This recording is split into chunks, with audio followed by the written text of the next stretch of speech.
स्वागत है आप सभी का हमारे इस लेक्चर में। जैसा कि आप जानते हैं, हमारा एक कार्यक्रम चल रहा है जहां हम आपको यह प्रयास में हैं कि सारे पोएम का हम आपको एक्सप्लेनेशन वैसा दे दें जो कि आपको बिहार बोर्ड की परीक्षा में लिखने के लिए 4 मार्क्स या कभी कभी 5 मार्क का आता है। तो हमारी उम्मीद से आप माय ग्रैंड मदर हाउस का एक्सप्लेनेशन देख चुके होइएगा। आज हम आपके सामने स्नेक का एक्सप्लेनेशन लेकर आए हैं और स्नेक के एक्सप्लेनेशन का यह वीडियो आपके लिए रिलीज किया जा रहा है। देखिए, स्नेक एक ऐसा पोएम है जिसकी यदि मैं बात करूं तो 2009 ईस्वी से देखने के बाद मैंने यह पाया है कि 2012, 2014, 2016, 2018 और 2020 ये हर ऑल्टरनेट साल इससे एक एक्सप्लेनेशन जरूर पूछा गया है। 2012 से लेकर 2020 तक में 21 में नहीं पूछा गया। हम उम्मीद कर सकते हैं कि 2022 से इससे एक एक्सप्लेनेशन पूछा जाएगा। फर्क बस इतना है कि 2012 से लेकर 2018 के बीच में जो एक्सप्लेनेशन पूछे गए हैं वो पूरे 4 लाइन का एक्सप्लेनेशन पूछा गया था। अब जो एक्सप्लेनेशन पूछा जाता है वो 2-2 लाइन का एक्सप्लेनेशन पूछा जाता है। तो बस अंतर इतना ही है, इसलिए आप इसको थोड़ा ध्यान से समझेंगे और ध्यान से हम लोग जानेंगे और एक बार इससे क्या होगा कि हमारा पोएम भी दोहरा लिया जाएगा। तो आइए देखते हैं। एक्सप्लेन द फॉलोइंग लाइंस, इसी तरह करके आपको वहां क्वेश्चन आएगा। A snake came to my water trough on a hot day and I in pyjamas for the heat to drink there. ये पहला स्टैंजा था, इसके लिए हमने इसको पूरा लिखा है। आगे आने वाले स्टैंजाज में आप देखिएगा कि हम डैश डैश करके लास्ट लाइन तक पहुंचे। अगर आप फेयर नोटबुक बना रहे हैं तो बुक भी साथ में रखिएगा, इससे आपको सुविधा होगी। तो आइए, आप तो जानते हैं ये चूंकि पहला लाइन है हमारा तो हम इसमें पूरा डिटेल में लिखेंगे। The given lines have been taken from the poem snake. जो दी गई पंक्तियां हैं वो स्नेक नामक कविता से ली गई हैं। The composer of this poem is D.H. Lawrence. यहाँ तक में तो अब आपको तकलीफ नहीं होना चाहिए। 6-7 पोएम का एक्सप्लेन, जिसमें से 2-3 पोएम हम लोग वहाँ पढ़े हैं, क्या बोलते हैं, ऑफलाइन क्लास में, और अभी जो हम लोग ऑनलाइन क्लास में पढ़ रहे हैं ये दूसरा पोएम है। तो हम लोग 5वां या 6ठे पोएम में हैं। The given lines have been taken from the poem snake. The composer of this poem is D.H. Lawrence. Simple, sober. He was a great poet. ये चाहिए तो आप लिख सकते हैं, ये नहीं चाहिए तो नहीं लिख सकते हैं, लेकिन एक अच्छे स्टूडेंट को जरूर लिखना चाहिए कि he was a great poet, novelist, short story writer and essayist of 20th century. यानी कि वह एक महान, ग्रेट मतलब महान, पोएट कवि, नॉवेलिस्ट उपन्यासकार, शॉर्ट स्टोरी राइटर लघु कथा लेखक और एसेइस्ट निबंधकार हैं 20वीं शताब्दी के। This is the first stanza of the poem. यह अगर आ गया आपको तो आपको यही लिखना है कि यह पहला छंद है, पहला स्टैंजा है कविता का। Here the poet describes. यहाँ कवि डिस्क्राइब करते हैं। आप इसका स्क्रीनशॉट ले लीजिए, हो सकता है आपको थोड़ा सा अंडरलाइन करने से दिक्कत हो। Here the poet describes the situation. यहाँ कवि वर्णन करते हैं उस स्थिति की where he encounters a snake, जहां वह एनकाउंटर कर रहे हैं। एनकाउंटर का मतलब मार रहे हैं, जहां उनका मिलन हो जाता है। एनकाउंटर यानी अचानक से, जहां अचानक से उनका मिलन हो जाता है एक सांप से। एट हिज वाटर ट्रो, उनके ही नाद में, पानी के नाद में। ड्यू टू हॉट वेदर, गर्मी के कारण। He feels thirsty and goes to the water trough. वह गर्मी का मौसम है, आप जान ही रहे हैं, सिसिलियन जुलाई है, लेकिन आपको यहां लिखना है ही फील्स थर्स्टी। वह प्यास का अनुभव करते हैं, उन्हें प्यास लगती है। And goes to the water trough, और पानी के नाद के पास जाते हैं। एंड फाइंड्स द स्नेक, और वहीं उन्हें फाइंड, खोजते नहीं है, पाते हैं। फाइंड मतलब पाना भी। फाइंड्स द स्नेक, और वहां उनको सांप मिलता है। That snake was also there to quench its thirst. सांप भी वहां अपनी प्यास को शांत करने आया है। क्वेंच, क्वेंच मतलब, क्वेंच एक वर्ड है जिसका हम इस्तेमाल प्यास को शांत करने के लिए करते हैं। तो ये तो हमारा पहला स्टैंजा था। आइए दूसरे स्टैंजा की ओर चलते हैं। In the deep strange scented shade of the great dark carob tree I came down the steps with my pitcher and must stand and wait for there he was at the trough before me. आप इसका भी screenshot ले लीजिए, ले ही लिए होइएगा। The given lines आपको वही लिखना है जो अभी आप तुरंत लिखे हैं यहां से यहां तक। सर एक बात बोलें, हर बार आप हमको दाल भात चोखा खिलाते हैं, हर बार आप इसी तरह का लिखाते हैं, कुछ चेंज करके हम नहीं लिख सकते हैं? बिल्कुल लिख सकते हैं। आप अगर चेंज करके लिखिए, हमसे ज़्यादा खुश कौन होगा? आप जरूर लिखिए इसको। तो आइए, the given lines have been taken from in these lines, इन पंक्तियों में एट फर्स्ट, सबसे पहले तो कवि डिस्क्राइब्स दैट, वर्णन करते हैं कि his water trough is under a carob tree.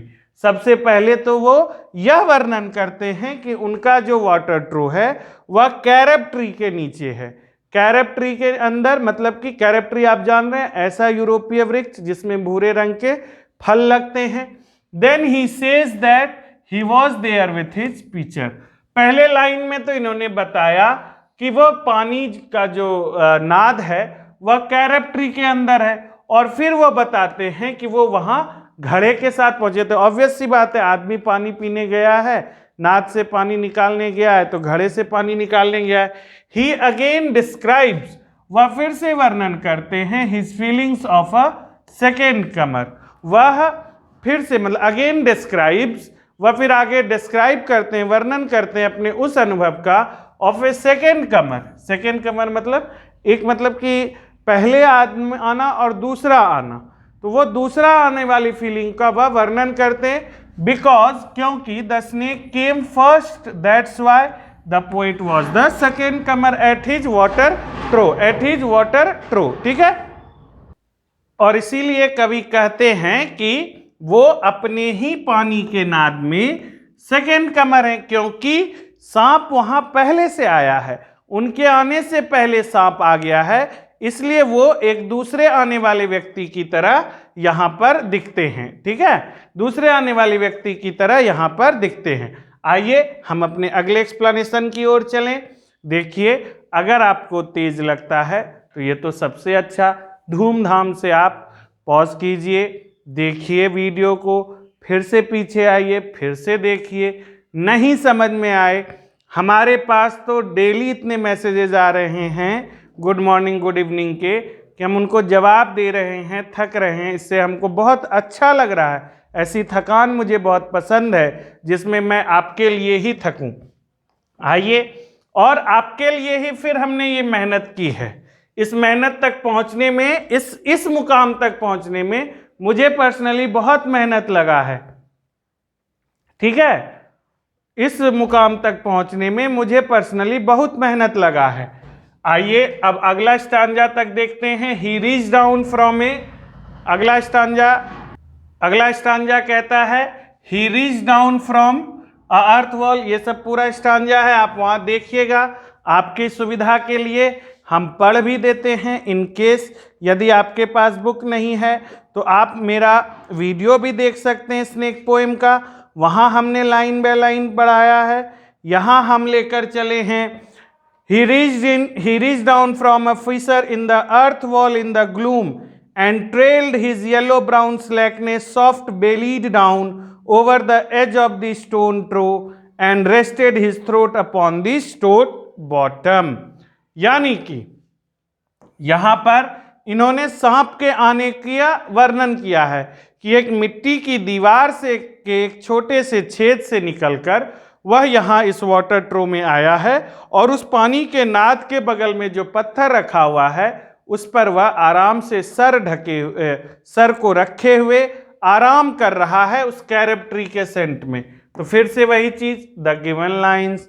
आइए अब इस पूरे स्टांजा को जो मैंने एक्सप्लेन किया है मेरी जानकारी के अनुसार, उसको, हो सकता है मेरी जानकारी गलत भी हो, ये अंग्रेजी है, और अंग्रेजी हो चाहे हिंदी हो, कविता है। कविता के अर्थ को समझने के लिए बहुत दिन अध्ययन करना पड़ता है, और अध्ययन का कोई समय नहीं है कि हम इतना दिन पढ़ लिए हैं इसलिए ऐसा कुछ नहीं है। हो सकता है आप जिस सोच को लेकर इस कविता को लेकर आगे बढ़ रहे हैं, कवि की कोई और सोच रही होगी। आइए देखते हैं।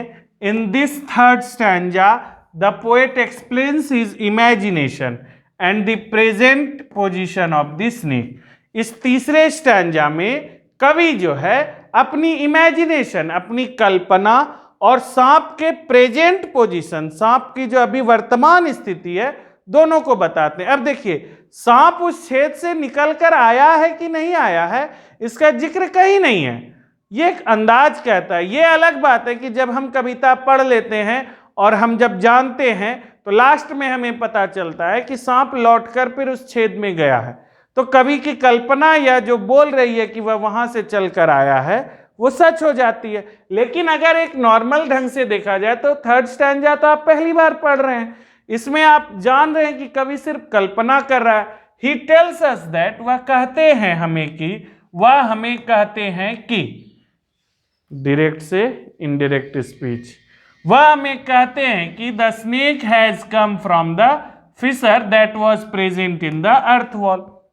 स्नेक जो है उस छोटे से छेद से आया है जो कि वहां मिट्टी की दीवार में बना हुआ है। Since it is a very hot day, चूंकि यह एक बहुत गर्म दिन है, so he is relaxing and has put his throat upon stone bottom.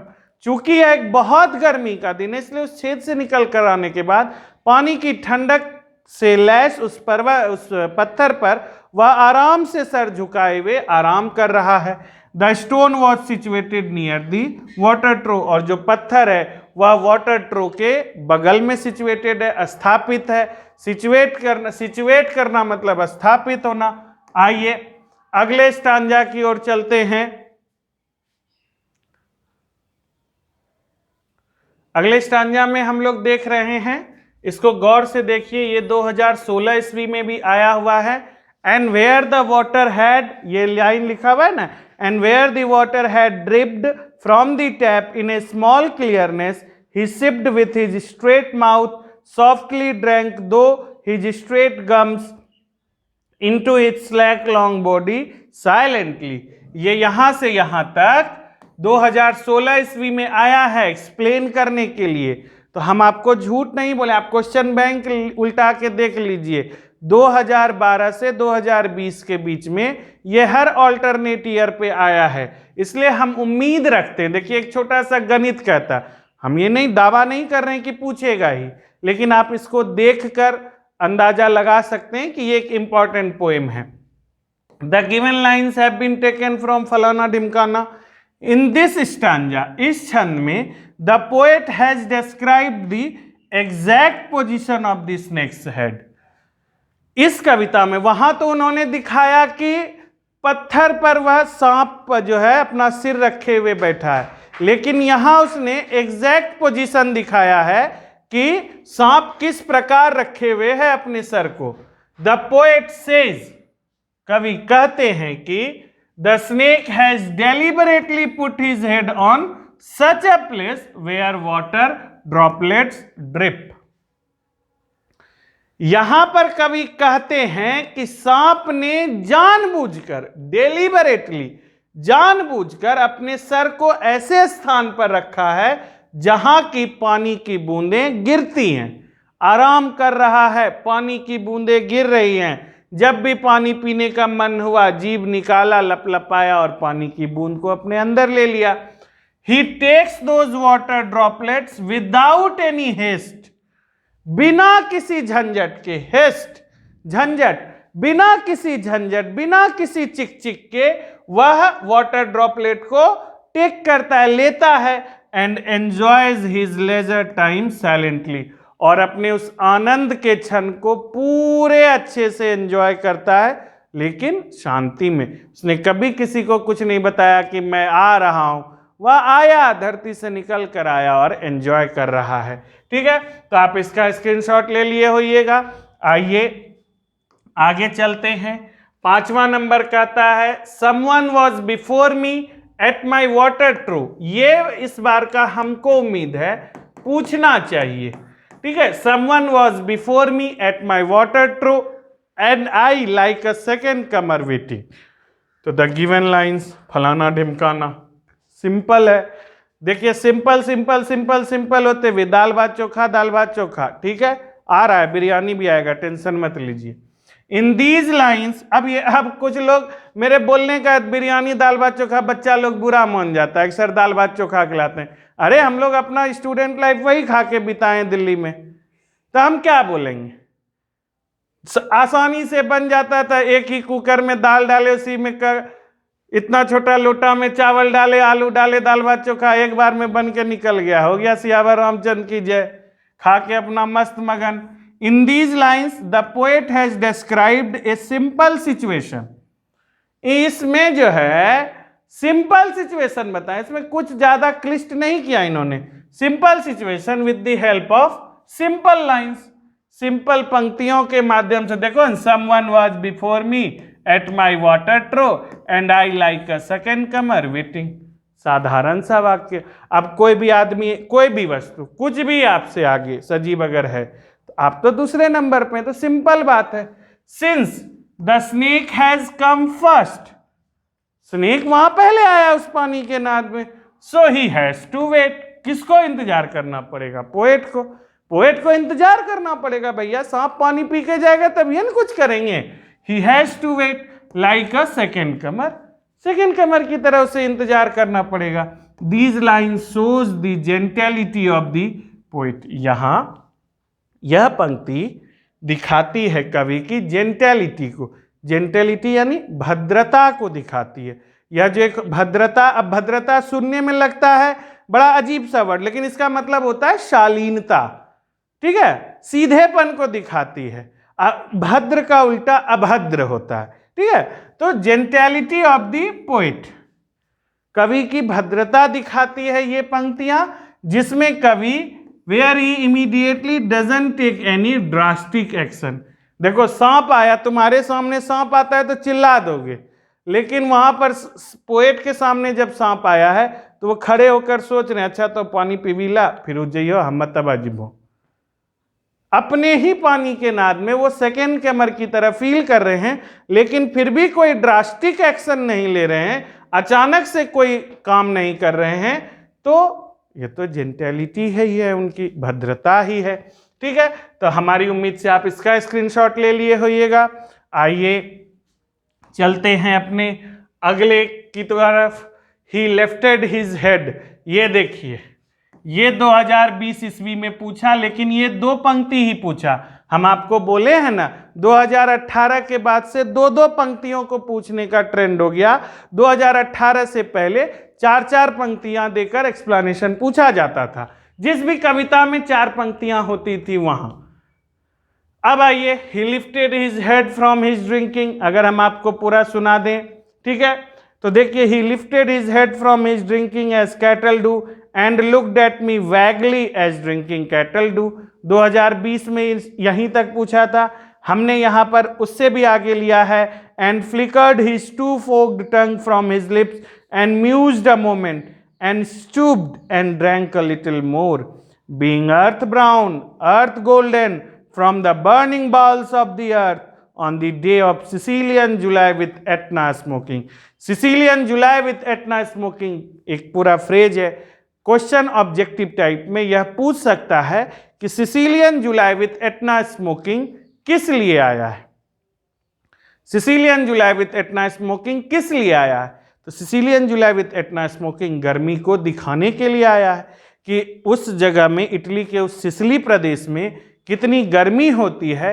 इस गर्मी को दिखाने के लिए यह एक एक्सप्रेशन लाया गया है, Sicilian July with Etna smoking. अब देखिए, यहाँ पर हमने इसी लाइन को थोड़ा छोटा करके लिखने का प्रयास किया है ताकि आपको दिक्कत नहीं हो। देखिए, जिनको भी, फिर हम जानते हैं, जिनको भी हर्रे चबाना हो वो यहाँ हर्रे चबा सकते हैं। आइए आपको दिखाते हैं हर्रे कैसे चबाया जाता है। देखिए, हर्रे आप चबा सकते हैं। आप यहां लिख सकते हैं, this pictorial lines have been cited from the snake composed by D.H. Lawrence. लेकिन चूंकि आपको भैया मोरे राजकुमार रसगुल्ला भी पसंद है, तो चलिए हम आपको रसगुल्ला भी दिखाते हैं, रसगुल्ला भी खिलाते हैं। ऐसा नहीं है। रुचि हो आपको तो आप रसगुल्ला खाइए, रुचि हो आपको तो आप हर्रे खा के अपना जीवन स्वस्थ बनाइए। नहीं हम तोरे जनो बीमारी से ग्रसित रहो, रसगुल्लो सामना है तो बोली तो यही उम्र में कि नहीं बेटा हमको तो डायबिटीज है, नहीं खा सकेंगे। चावल खाने का मन रहते हुए भी नहीं खा सकेंगे। तो आपको ऐसा जीवन जीना, ऐसा जीवन जीविए। या आपको हमारे दादाजी जैसा जीवन जीना है कि अपनी उम्र के अंतिम पड़ाव तक सब चीज दबा के खाते रहे और आराम से गए, तो वैसा जीवन जीविए। तो द गिवन लाइन्स फलाना ढिमकाना नहीं हम हर रहे चबेबो आ रहा है, वो भी आ रहा है, भविष्य के गर्भ में है, आ रहा है। देखिए, a simple behaviour of an animal is described by the author in these lines. एक जो है सिंपल बिहेवियर दिखाया गया। क्या सिंपल? आप देखे हैं गाय भैंस को भी खाते पीते नाद में मुंडी इधर उधर देखी, क्या वो देख रही है गौरव सर आए हैं, आइए सर बैठिए बगल में, तो देखी चल गई। एक जानवर का सिंपल बिहेवियर बताया गया कि पानी पीते हुए उसने देखा, अच्छा बगल में तो है, लेकिन देखा कि नहीं देखा वो कुछ नहीं, म्यूज द मोमेंट, थोड़ी देर के लिए रुका। सांप वह जो था वह रुका, लेकिन यह नहीं रुका, यह नहीं बोला कि अच्छा तुम आए हो हम भाग जाते हैं, ऐसा नहीं। एज ड्रिंकिंग कैटल डू, जैसा कि एक पानी पीता हुआ जानवर करता है, उसने वही बिहेवियर दिखाया। He, we know that the author lives in Sicily, ठीक है, यहां ही नहीं होगा, यहां ही नहीं होगा, माफ कीजिएगा। We know that the author lives in Sicily, हम जानते हैं कि ऑथर जो है, जो पोएट हैं, वह सिसिली में रहते हैं। It is a very hot place, इतना स्मोकिंग का भी हमने दे दिया कि सिसिली में जो रहते हैं ये एक बहुत गर्म जगह है। So the snake's thirst is obvious, इसलिए स्नेक की भी प्यास नकारी नहीं जा सकती। अगर व्यक्ति को, वह उस ऑथर को प्यास लग सकती है और वह पानी पीने जा सकता है, तो अगर सांप भी उस स्थान पर पानी पीने आया है तो इस बात को नकारा नहीं जा सकता है कि वह प्यासा होगा, वह घूमने फिरने नहीं आया होगा, चूंकि सिसिली एक बहुत गर्म प्रदेश है। This obvious situation is explained in this stanza. ये जो ऑब्वियस सिचुएशन है कि भाई साहब प्यास हमको लगी थी तो हम पानी पीने गए, सांप को लगी थी तो सांप पानी पीने गया, और वहां जो कवि ने अनुभव किया बिहेवियर सांप का, वो तो एक नॉर्मल जानवर का बिहेवियर रहता ही है। आप उसको भी देख सकते हैं, इसको भी देख सकते हैं, जो रुचि आपको लगे आप वो चीज कीजिए। चलिए आइए देखिए अगला, देखिए ये 2018 में पूछा गया है। हम लोग बोलेंगे कि सर पिछला काहे पढ़ाते हैं, काहे बताते हैं, हम आपको बता बस इतना रहे हैं कि यह पोएम है इंपॉर्टेंट, यह पोएम इंपॉर्टेंट है, 2018 में भी पूछा गया है, तो आप समझ सकते हैं 2020, 2018, 2022 भी हो सकता है, इसीलिए हम ऐसा लिखे हैं। The given lines have been taken from Siyavar Ramchandra की जय। Here the poet talks about his educated mind, he must be killed. The voice of my education said to me, he must be killed. ये पूछा था 2018 में। The voice of my education said to me, he must be killed, for in Sicily the black snakes are innocent, the gold are venomous. Sicily में एक मान्यता है कि काला सांप इनोसेंट होता है, लेकिन गोल्ड जो है, जो गोल्डन कलर का होता है, गेहुए कलर का होता है, सुनहरे रंग का होता है, वो जहरीला होता है। तो यहाँ पर here the poet talks about his educated mind who says that the snake must be killed because, यहाँ कवि जो है अपने शिक्षित मन को दिखाता है, जो कि कहता है कि सांप को मार दो, स्नेक को मार दो। क्यों मार दें? ये एजुकेशन कैसी किताब में पढ़े थे क्या कि सांप को मार देना चाहिए, ऐसा नहीं ना। क्यों? क्योंकि देयर इज अ बिलीफ, एक विश्वास है सिसिली में, एक मान्यता है सिसिली में कि that the gold snakes are venomous, कि सुनहरा सांप जहरीला होता है। फ्रॉम दीज लाइन्स, और अब यहां से हम, इससे पहले तक सिंपल सिचुएशन था, सांप ऐसा हो गया, यहां से अब डायलमा शुरू होता है पोएट का। डायलमा यानी कि एक, आप बोल सकते हैं एक लड़ाई शुरू होती है, एक जो है विचित्र संयोग शुरू होता है कि from these lines we start feeling that the author is in dilemma. Author जो है, कवि जो है, वह डायलमा में है, and this dilemma is cleared in upcoming stanza, और यह डायलमा स्पष्ट रूप से दिखाया गया है आने वाले छंदों में, आने वाले छंदों। आइए अगले स्टांजा की ओर चलते हैं। The voice of my education said to me के बाद ये क्वेश्चन हमको याद है कि हम बताए थे, इंपॉर्टेंट है, पिछली बार भी कई बार हम बताए हैं। ये खासकर कि the voice of my education said to me, ये दो पंक्ति पूछी जाती है अक्सर ही। And voices in me said if you are a man, यही लिखा हुआ है, and voices in me said if you were a man you would take a stick and break him now and finish him off. ये भी दो पंक्ति है, आप इसे भी इंपॉर्टेंट समझ सकते हैं, और उसी मन की बात, उसी एडुकेटेड मन की बात कवि यहां कहते हैं, जिस एडुकेटेड मन ने अभी अभी बताया था कि सिसिली में यह मान्यता है कि गोल्ड जो है, सो कि जो सुनहरा सांप है वो वेनमस है, जहरीला है। उसी एडुकेटेड मन अब इनको कह रहा है, इस डायलमा को देखिए, यहाँ हम बोले थे वहां पर भी कि डायलमा क्लियर होगा, ये डायलमा क्लियर होता है। अब इनके बीच एक अंतर्द्वंद चल रहा है।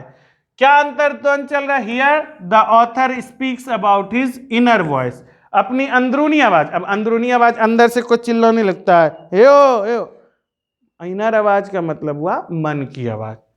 About his inner voice who challenges, challenges का मतलब है चुनौती देता है। And voices in me said if you are a man, यदि तुम एक व्यक्ति होते, एक मनुष्य होते, एक पुरुष होते, पुरुषार्थ को चैलेंज किया है यहां पर उसके इनर वॉइस ने, who challenges him to kill the snake, जो कि इनकी पुरुषार्थ को चुनौती देता है कि तुम सांप मार दो। It is a strange situation, यह एक बहुत ही अजीब परिस्थिति है कवि के सामने, जहां कवि को अपने पुरुषार्थ को साबित करने के लिए सांप को मारना पड़ेगा। प्रत्यक्ष रूप से कवि यह सोचता है, और परोक्ष रूप से कवि की अंदरूनी आवाज यह बताती है कि यदि तुम पुरुष हो तो तुम इसे जरूर मार दोगे। ठीक है, आइए चलते हैं अपने अगले स्टांजा की ओर। अगला स्टांजा क्या कहता है? But must I confess how I liked him, how glad I was he had come like a guest in quiet to drink at my water trough and depart peaceful, pacified and thankless into the burning bowels of this earth। यहां पर तो कवि एकदम स्वीकारे हैं, एकदम मुंह खोलकर स्वीकारे हैं कि मैं बहुत प्राउड फील कर रहा था, मैं अपने आप में गर्व की अनुभूति कर रहा था कि इस चिलचिलाती धूप में, जहां कोई अपने निवास स्थान से निकलने के बारे में भी नहीं सोच सकता, खास करके जब एटना ज्वालामुखी फूट रही है, चारों ओर इतनी गर्मी हो रही है, वैसी गर्मी में यह सांप अपने निवास स्थान को छोड़कर हमारे यहाँ आया है और हमसे पानी की 2 बूंदें मांग रहा है। तो बताइए, क्या ये गर्व की बात नहीं है? यही बात यहाँ इन्होंने बताया है और कबूल किया है। Here the poet confessed that he likes the snake. He feels very proud because the snake came in silence to seek his hospitality। यहाँ कवि कन्फेस करते हैं, कन्फेस करने का मतलब स्वीकारते हैं। Here the poet confessed that, यहाँ कवि स्वीकारते हैं कि he likes the snake, वह सांप को बहुत पसंद करते हैं। He feels very proud, वह बहुत गर्व का अनुभव करते हैं। Because, क्योंकि the snake came in silence, क्योंकि सांप एकदम शांति में आया है। And seek his hospitality, और खोज रहा है। And seeks, came in silence and seeks, यहाँ seeks होगा, और खोजता है उसकी हॉस्पिटैलिटी को, हॉस्पिटैलिटी को, मतलब उसके अवभगत को खोज रहा है, यानी कि वह जो पधारो मारे देश वाला कॉन्सेप्ट है उस कॉन्सेप्ट को खोजते हुए सांप यहाँ आया। अच्छा, अब ये सांप सही बोलिए तो कवि है ना, कवि की कल्पना है, सांप खोजते हुए आया होगा कि आज D.H. लॉरेंस के यहाँ जाएंगे, बड़ा बढ़िया पानी का नाद लगाया है, वहीं पानी पियेंगे, तो यही ना सोच रहा है, तो प्यासा है, आया है। ये तो कवि का मन है जो सोच रहा है। तो भाई साहब, ही इज अस्योर्ड, ही कौन? कवि। कवि एकदम आश्वस्त है, is assured that the snake will depart thankless. वह एकदम बिल्कुल आश्वस्त है कि जो सांप आया है और पानी पीकर जो वह जाएगा, वह एक बार भी आभार नहीं जताएगा, वह इस बात के लिए आश्वस्त है। But still he feels proud, लेकिन फिर भी वह गर्व की अनुभूति कर रहा है। But still he feels proud. The soft side of the author is revealed here. और कवि का यह कोमल चरित्र यहाँ पर दिखता है हमारे सामने। ठीक है, तो हमारी उम्मीद से आप इसका स्क्रीनशॉट ले लीजिए। ठीक है, स्क्रीनशॉट ले लीजिए। चलिए आगे चलते हैं। 10 नंबर है स्टांजा। Was it कोवर्डिस? देखिए, स्टांजा को ना हमने कविता के अनुसार नहीं तोड़ा है भाई साहब, हम आपके लिए लेकर आए हैं। आपको पसंद हो तो रखिए, ना पसंद हो तो ना रखिए। लेकिन हाँ, अगर ना पसंद हो तो ज़रूर बताइए कि क्यों पसंद नहीं हुआ, क्योंकि तुमको जो पसंद हो वही बात करेंगे। दिन को कहो रात तो रात कहेंगे। ठीक है, हम तो आपके लिए हैं भाई साहब, सोना हीरा राजकुमार राजकुमारी लोग। आइए, was it cowardice that I dared not to kill him? Was it perversity that I longed to talk to him? ये लाइन, ये दो पंक्ति भी महत्वपूर्ण हो सकती है। Was it cowardice that I dared not to kill him? यहां कवि आपसे पूछ रहे हैं, आपसे पूछ रहे हैं कि क्या यह मेरी कायरता थी कि मैंने उसे मारने का साहस नहीं जुटाया, या मेरी परवर्सिटी थी कि मैं उनसे बात करने लगा, उनसे बात करने को चाहा। और जानिए इस बात को कि यह जो क्वेश्चन है, यह आपके लिए हम बता दें, यह 2014 ईस्वी में पूछा गया है। 2014 ईस्वी में पूछा गया है इसलिए। और द गिवन लाइंस हैं तो आप जान रहे हैं, दाल भात चोखा है, डेली उठना है 7 बजे, भोर में लगा देना है, कर लेना, इतना देर में नहा सुना के आना है, खा लेना है, और उसके बाद 10 बजे से 4 बजे तक कॉलेज करना है। कैंटीन में जो मन किया खाएंगे, नहीं मन किया नहीं खाएंगे। गौरव सर वाला जीवन जीना है तो वैसे जीविए, और नहीं आपको अपना जीवन जीना है, वैसे लोग को अपने अनुसार ही जीवन जीना चाहिए, से अच्छा रहेगा। द गिवन लाइन्स फलाना ढिमकाना। Here the poet asks his listeners. यहाँ कवि अपने श्रोताओं से पूछते हैं, if it was his perversity और cowardice that he dared not to kill him. Him कौन? स्नेक। यहां कवि देखिए, चूंकि यहां वॉज से शुरू है इसलिए कंजंक्शन में हमने किसका प्रयोग किया है? कंजंक्शन में हमने इफ का प्रयोग किया है। इफ इट वॉज इज, और चूंकि हमने यहां प्रेजेंट टेंस रखा, ये सब तो अपना खोपड़ी है ना, प्रेजेंट टेंस में टेंस नहीं बदलना पड़ेगा, तो प्रेजेंट टेंस रख दिए, अंदर टेंस नहीं बदलना पड़ेगा। तो सीखते क्यों है नरेशन? इसी दिन के लिए सीखते हैं कि हियर द पोएट आस्क्स, यहां कवि पूछते हैं, हिज लिसनर्स, अपने श्रोताओं को पूछते हैं, if it was his perversity, कि यह उनकी परवर्सिटी थी कि या कोवर्डिस था, कायरता थी, कि he dare not to kill him, कि उन्होंने हिम्मत नहीं की उसे मारने की, and longed to talk to him, और ईगरली मतलब कि बेचैन रूप से वह हो गए कि हम इससे बात करें इस सांप से। The poet shows his humanity, कवि यहाँ अपनी मानवता दिखाता है, दैट ही फेल्ट ऑनर्ड, कि वह ऑनर फील कर रहा था, वह गौरवान्वित महसूस कर रहा था, after finding the snake in his water true, after finding the snake in his water true, अपने पानी के नाद में सांप को पाकर कवि गौरवान्वित अनुभव कर रहा था, and he does not want to kill him, और वह नहीं चाहता था कि वह उसे मारे। Despite of Sicilian belief, Sicilian मान्यता के बावजूद, डिस्पाइट ऑफ, वह नहीं मार सक रहा था सांप को। यह उसकी ह्यूमैनिटी ही है, यह उसकी मानवता भी है। आपके लिए इतना सा वीडियो काफ़ी होगा। हमारी उम्मीद से यह जितने भी मिनट का वीडियो बना होगा वह बहुत अच्छा बना कि नहीं बना, वो तो आपका लाइक और शेयर बताएगा। Thank you very much. हम लोग इसके अगले पार्ट के साथ जल्द ही मिलते हैं। Thank you, thank you, thank you.